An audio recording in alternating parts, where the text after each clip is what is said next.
લક્ષ્ય ન્યૂઝ, એક નજર, એક લક્ષ્ય. સૈલાના સેજકપરમાં વર્ષો જૂની પરંપરા હજુ પણ જીવંત રાખવામાં આવી છે. સૈલાના સેજકપરમાં ધારાવડી આપવામાં આવી હતી. ધારાવડી એટલે કે ગામના સૌ દેવી દેવતાઓને ધજા, નારિયેળ અને અગરબત્તી કરવામાં આવે છે તથા જ્યાં ગામ ચાંપાના દેવસ્થાનને ભુવાઓ દ્વારા ચાચર લેવામાં આવે છે અને નૈવેદ્ય જમાડવામાં આવે છે. આ ધારાવડીમાં ગામના ચાંપેથી કાચા સૂતરના દોરા તથા દૂધની ધાર કરતા આખા ગામને દોરો બાંધવામાં આવે છે. ગામના ભુવાઓ ડાક ડંબર સાથે રમતા હોય છે અને ગામમાં સૌ ગ્રામજનો સાથે મળીને આખા ગામમાં ફરે છે. આ ધારાવડી દર 3 વર્ષે કરવામાં આવે છે. રિપોર્ટર રણજીતભાઈ ખાંચર. અમે ત્રીજા વર્ષે ધારાવાડી દેવી છે. સૂતરનો દોરો, દૂધની ધારા, ગામ સમસ્ત હર્યા ભર્યા બધા આખું ગામ આવે છે પ્રેમ ભાવથી અને ધારાવાડી દેવી છે અને નિવેદ ત્રણ ધરવી છે. જાદરા બાપુને ત્યાં ચોખા, વરા પ્રમાણે હનુમાનજીનો મણિંદો અને કાળકામાની લાપસી, આ ત્રણ કરવી છે. 9 લખ કાળકામાં લાપસી જુવારવી છે અને જાદરા પીરે ચોખા અને હનુમાનજીને અહીંયા મણિંદો ધરાવી છે.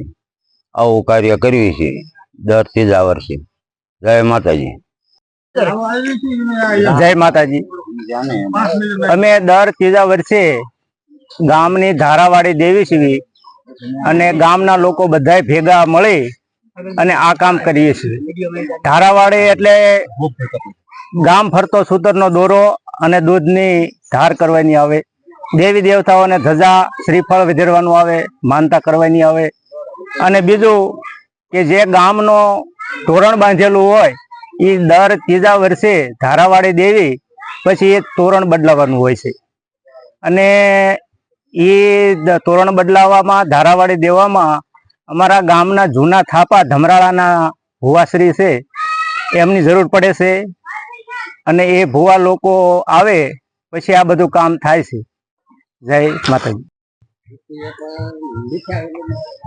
માતાજી, ગામડાની એક પરંપરા હોય છે, પ્રાચીન પરંપરા. એક શ્રદ્ધા છે અને એક આસ્થા છે કે ગામ સમસ્તના જે દેવી દેવસ્તાના બેસાડેલા હોય એને દર ત્રીજા વર્ષે ગામ લોકો નિવેદ કરતા હોય છે અને ગામના લોકો ભેગા થઈ અને બધા દેવસ્થાનમાં ધજા ચડાવતા છે. આ એક રિવાજ છે, એને ધારાવાડી દીધી એવું કહેવામાં આવે છે. ધારાવાડી એટલે ગામની ફરતે એક સૂતરનો દોરો અને દૂધની ધાર કરી ગામની પ્રદક્ષિણા કરે છે અને બધાએ પ્રસાદી લઈ અને સીમાડાની અંદર જેટલા દેવસ્થાનો છે એટલાને ધજાયું ચડાવવામાં આવે છે. અને અત્યારે હાલના સમયે 29 ધજા સેજકપરમાં ચડે છે, પરંતુ ભવિષ્યમાં પણ કોઈ ગામ સમસ્ત દેવસ્થાન જો વધે તો એની ધજા પણ વધારવામાં આવે છે. જય માતાજી.